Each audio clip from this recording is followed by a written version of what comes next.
Somewhere in eastern China, in the heart of a city most Americans have never heard of, a building stands that defies every idea you have about where human beings live. To understand how something this colossal gets built, we have to go back to the very beginning, to an empty plot of land on the edge of the city. Qianjiang Century City didn't exist 20 years ago. It was engineered from scratch, a brand new district designed to become Hangzhou's second downtown.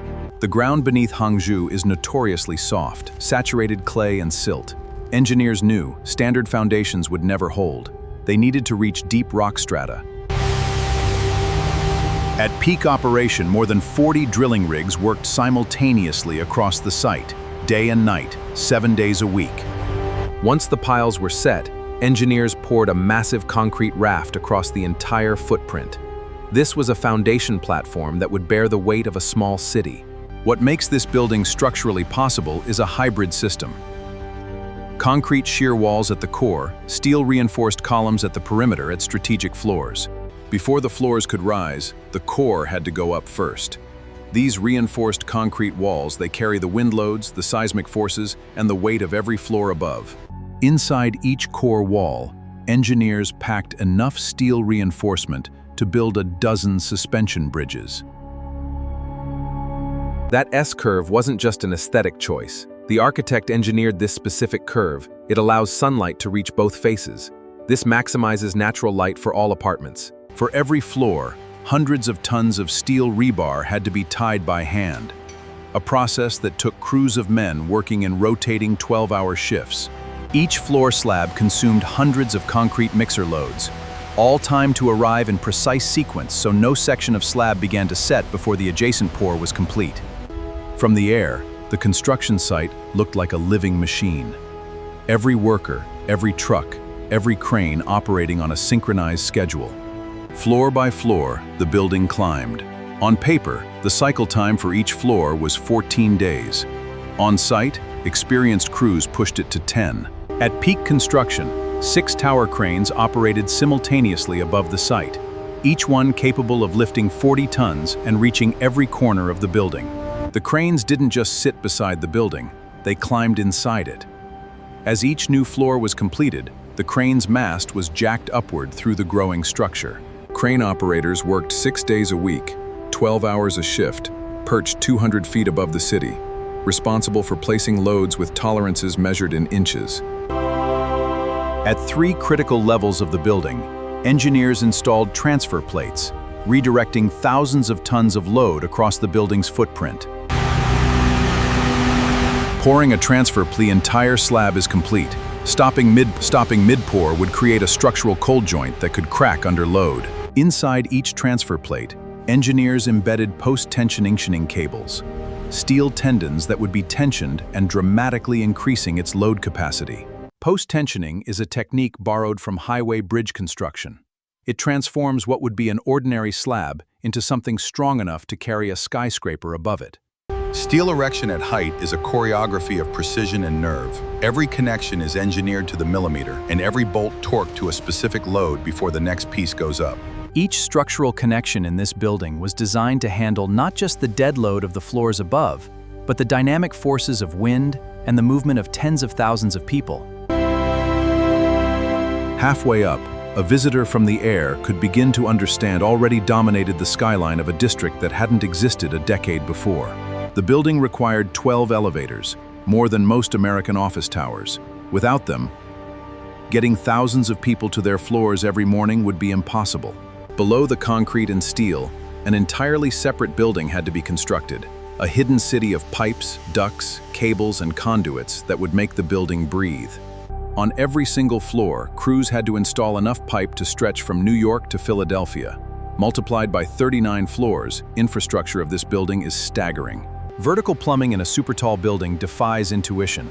Water falls freely, but waste has to be managed across 39 floors without pressure buildup, siphoning, or seal failure. Every wet stack in this building was aerated, a system that introduces air at each floor connection to maintain pressure balance and prevent the sound of flushing from traveling floor to floor. Powering 30,000 people requires its own substation. Engineers brought medium voltage power lines directly into the building's basement, where a bank of transformed down to usable voltage. The electrical system was designed with full redundancy, 2 independent utility feeds and a 2-megawatt generator. An automatic transfer switch restores power within 10 seconds.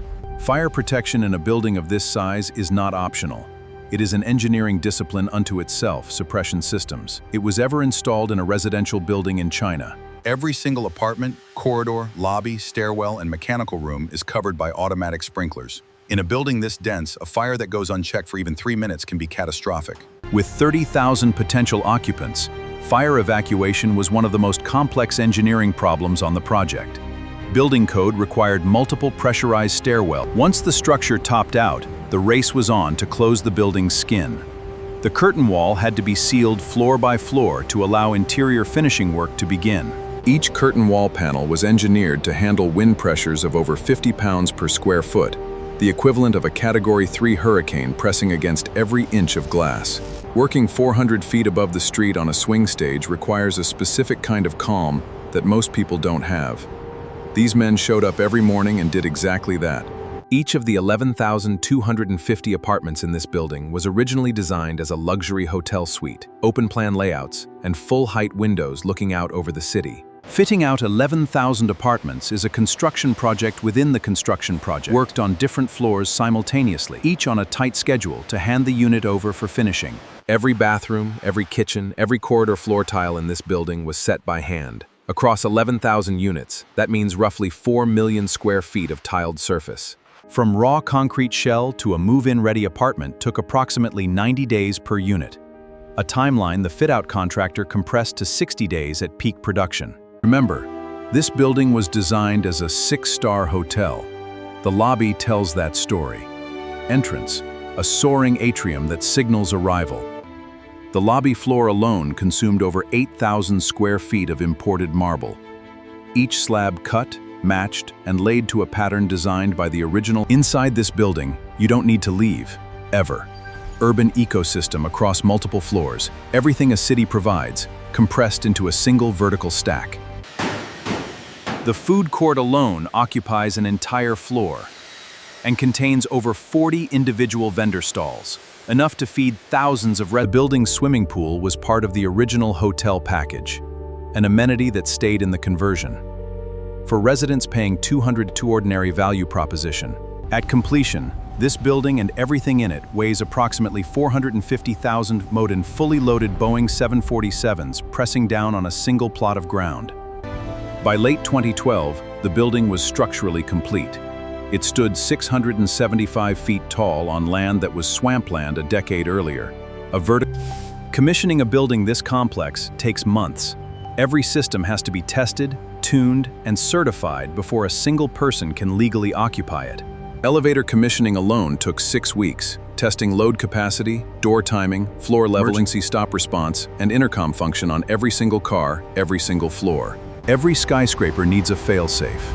The Regent International Center's emergency power system was sized to keep critical systems running for 72 hours on a full fuel load. The night they powered up the building for the first time, you could watch the light travel upward, floor by floor, like watching a city come alive for the very first time. To put this in terms Americans can, if you took the largest apartment complex in New York City and multiplied it by 40, you'd, from the basement to the roof, a full X-ray scan of the world's largest apartment building. Every structural system, every major service, everything that makes this machine run. Before residents could move in, the building had to absorb thousands of deliveries. Coordinating move-ins for 11,000 apartments required a logistics plan as sophisticated as a military supply operation. Below the tower, 4 levels of underground parking were carved into the wall. A complex excavation required continuous dewatering pumps running for over 2 years during construction. Excavating 4 floors below grade in waterlogged soil required a continuous battle against groundwater. At peak dewatering, the site pumps removed over 500,000 gallons per day. Everything you see above ground, the 39 floors of apartments, is supported by an underground city of infrastructure just as complex. The building has multiple fire stairwells running its full height, each one built to be completely self-contained and capable of handling the full evacuation load of the floors it serves. The first residents began moving into the lower floors before construction on the upper floors was even complete. In China, occupancy while the building is still active is common practice. By 2013, it was done. What had been a marshland on the edge of Hang completed vertical city, standing ready to receive its population. Within 2 years of opening, the building was fully occupied. Over 20,000 people called a single address home, a population density that rivals the most crowded neighborhoods on Earth. The building's in-house supermarket is the size of a neighborhood grocery store. Residents haven't needed to leave the building for fresh produce or household supplies since opening day. Managing waste from 30,000 residents is an industrial operation. The building operates in the basement, processing enough refuse daily to fill several city garbage trucks. You can't run water from the street at normal city pressure to the 39th floor. It simply won't reach. 3 independent pressure zones with booster pumps at each level. Running a building like this is a full-time engineering operation. The maintenance team that manages the building's infrastructure employs more engineers than most small towns have.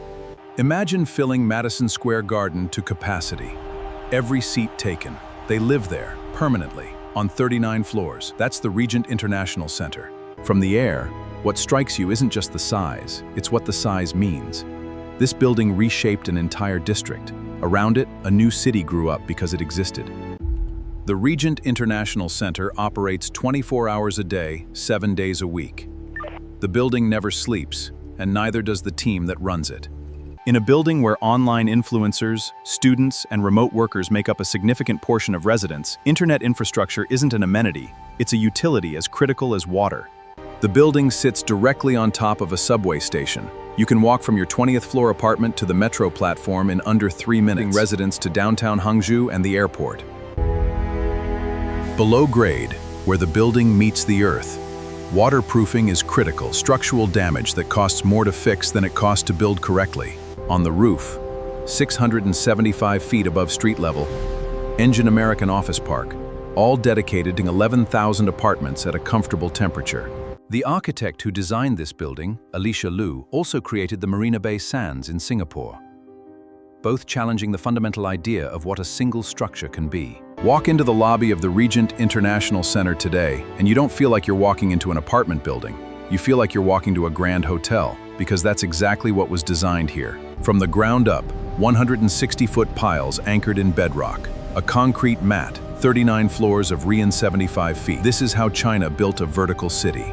At the very top of the building, the last crews to leave are always the finish workers. The painters, the cleaners, the punch list's final time before handover. Rising 675 feet on a drone, you understand this building differently, engineering, as a problem that was solved at a scale. At night, you can count the windows. A person, a family, a life being lived, inside the world's largest apartment building. Hangzhou lies in a typhoon corridor, designed to deflect up to 18 inches and then return to vertical. China is seismically active. Engineers designed the building with energy-absorbing elements, devices that dissipate seismic energy before it can cause structural damage. The Empire State Building took 410 days to build. The Regent International Center, 39 floors, 11,000 apartments, was built in 4 years.